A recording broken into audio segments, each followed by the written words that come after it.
everyone, welcome back to my channel. So ngasigi video asidadi anauba mawongi reading ama tawdoine kaino haba matamda nahan khaidi akoina pal mayam ama khaidoga pal ABC khaidoga isana apama pal ama choose tawroga reading se tawdra adubu ngasigi reading asidadi adudo tawroi habadi pal je choose tawroi ba maramdi ngasi tawgadariba reading ase horoscope reading neba horoscope reading haidi kaino hama matamda mayamna Manipuri daga rashifal yengba kaina hainabado adugumbado hojik tarot card se sijinaraga yengadoineba ado sise isa-isagi zodiac sign haidi isa-isagi zodiac sign adum khangbiramgani ko ado ai video se matek jaga da su ai adum haidi karamba zodiac sign reading tawino habadu su ai adum hapcharamgeba ko ado isagi zodiac sign du da base taraga reading se tawgadoinina sigi reading sidi adum lakadariba week hayengdagi haidi Monday dagi week ama hawgadoine aduna lakadariba week sida kari thokpa yai habagi vision do pigadoineba sigi reading sina aduna mayam adum isagi zodiac sign do khangbiramgani adai khangjinbiyo aduduga sigi reading horakpada adum hapudi hapcharake aduga mayam sigi reading ase haunaba tawrase. Let's get into the video.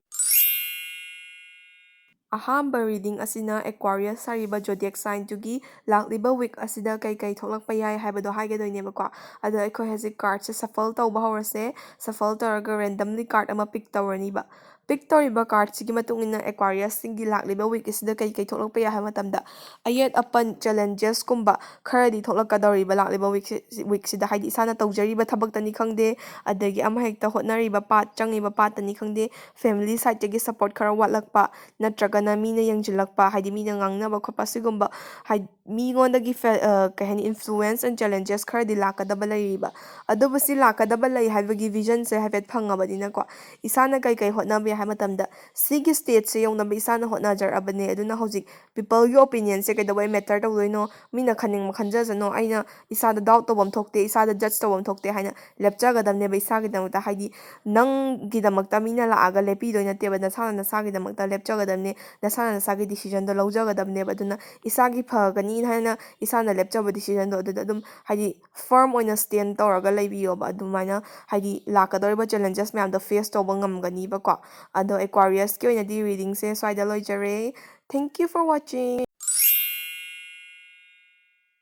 Anishuba reading asina Pisces sariba zodiac sign adugi weekly horoscope oigadoine ado akhoi hazik card se shuffle tawraga randomly card ama pick tawrasebako aduga pick tawriba card asigi matungina horoscope to kai oiba yai habado akhoi vision do haifet yengase adu sigi card sigi matungina ko 5 of wands sariba card asigi matungina kari thoklakpa yai haba matamda competition gumbagi haidi competition gumbagi challenges gumba mayam ama haidi life ta thengnarakpa yabagumba adagi isana thaba ama tawgene khalakpa matamda aigi akoibada haidi Pisces oriba zodiac sign oriba miyoi singsi akoibada leiba mi mayam sigi different opinion mayam ama leiba views mayam ama leiba aduduna decision ama da settle tawba ngamdaba gumba ko haidi mi gi influence gumba opinion gumba se mayam leimanbagi aise isana kai tawdoino gumba decision se lawjaba ngamdaba gumba diverse oiba thoughts mayam ama leiba gumba ko imung makta do oragasu yumgi mi mayam se aina kainoma tawge ha matamda magi opinion mayam ama phongdoknarakpa aina pamibado tawbado support tawbibe mohota ko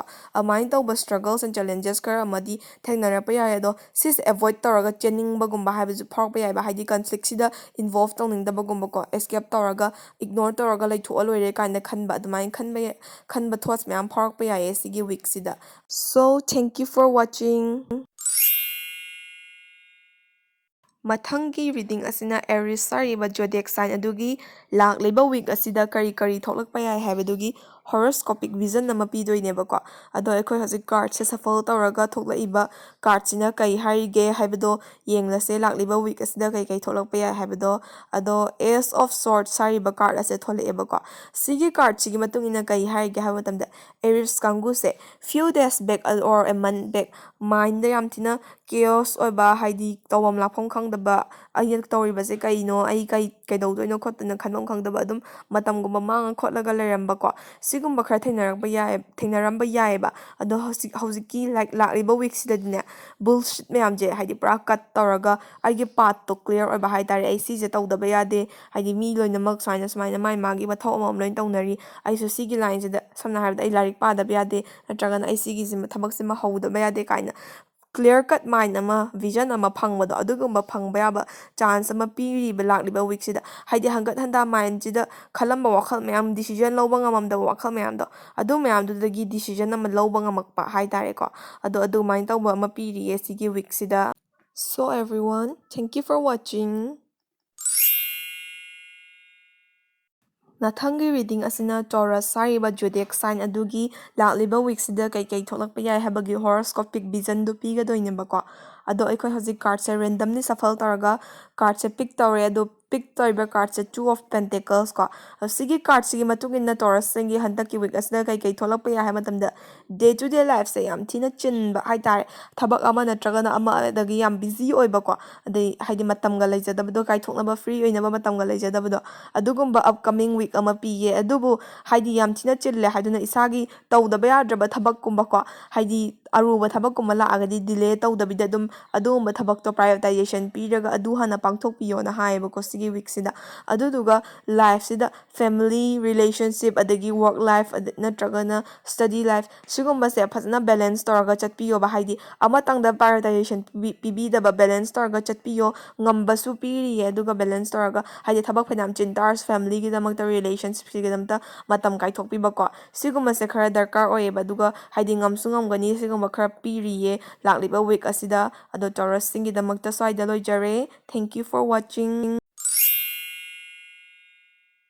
Next ki readings na Gemini hariba zodiac sign adugi weekly horoscope ki vision ne ado card se ekhoi Princess of Wands hariba card se adum mathanda chongthore eko ado si card sigi matungina kai hari ga haba tamda Gemini hariba zodiac sign group se sije hana ke haini isana haidi few days back few weeks back ko isana khanlamba haidi si torpa yai kaina khalambada adudugi opposite tangai da thokpagumba adugumba khara thainaramba yaiba adubu lakliba week asidedi isana pamjaba ko haidi positive oiba vibes gumba haidi positive oiba expectation gumba thamkheba mayam do ningba singda thungba gumba adagi isage ba passion natragana talent gumba sigumba sida hena discover tawningba hena explore tawningba ko knowledge mayam tanjaningba sigumba se thengnaba yaiba adagi haidi sigumba part amada change kaina haiba sida family member gumba se fazana creative oiba expression piraga moise convince tawba ngamba gumba sigumba se laiba handaki week sida Gemini hariba zodiac sign sigi damakta ko ado mayam thank you for watching.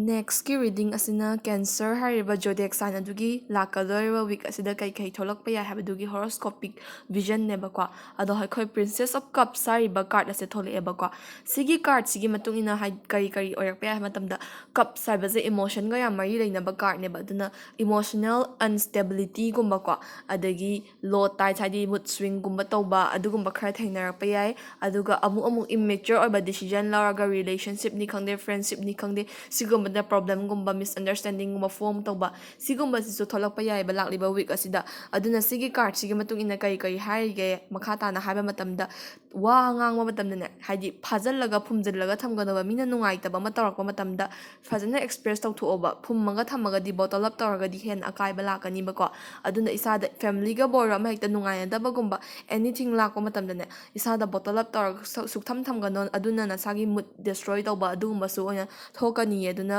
bottle up tawgano haina haibako ado thank you for watching.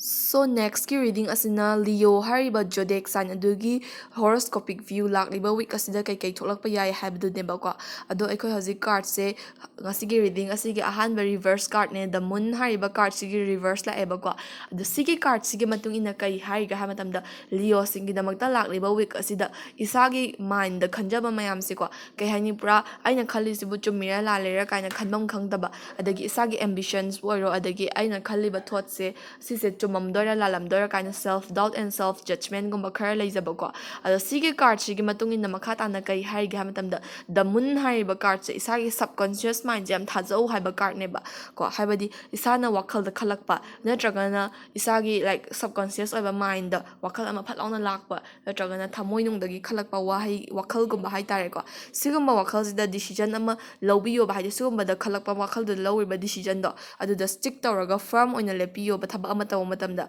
ꯑꯗꯨ ꯑꯣꯏꯔꯒꯗꯤ ꯃꯇꯝꯅ ꯑꯗꯨꯝ ꯍꯥꯏꯗꯤ ꯂꯧꯈ꯭ꯔꯤꯕ decision ꯑꯗꯨꯒꯤ ꯀ꯭ꯂꯦꯔꯤꯇꯤꯗꯣ ꯑꯗꯨꯝ ꯃꯇꯝ ꯆꯥꯅ ꯄꯨꯖꯔꯛꯀꯅꯤꯕ ꯍꯥꯏꯕꯗꯤ ꯂꯧꯔꯤꯕ ꯗꯤꯁꯤꯖꯟꯁꯦ ꯆꯨꯝꯃꯦ ꯍꯥꯏꯕꯗꯣ ꯎꯠꯂꯛꯀꯅꯤꯕ ꯑꯗꯣ ꯂꯤꯑꯣꯁꯤꯡꯒꯤ ꯔꯤꯗꯤꯡꯁꯦ ꯃꯇꯥꯡ ꯁ꯭ꯋꯥꯏꯗ ꯂꯣꯏꯖꯔꯦ thank you for washing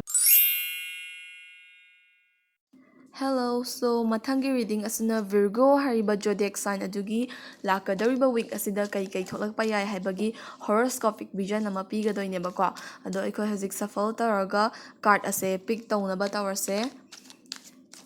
card ase shuffle tawre phajana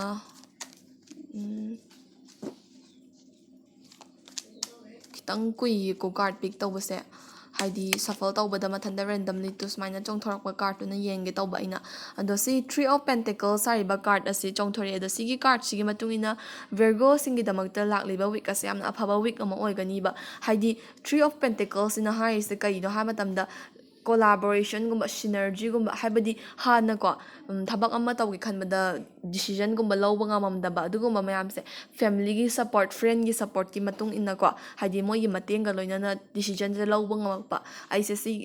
se tawdaba yade kaina khallaga adudu hotnarakpa ko aduga haidi thabak singje magi mafamda pop taba gumba hana khallakpa plan out torpa mayamda hoji result phangbai tapta ko mai mafamda pop tarakpa gumba adugi isada self satisfaction phangba adugumba thengnarakpa yaiba lakliba week asi so thank you for watching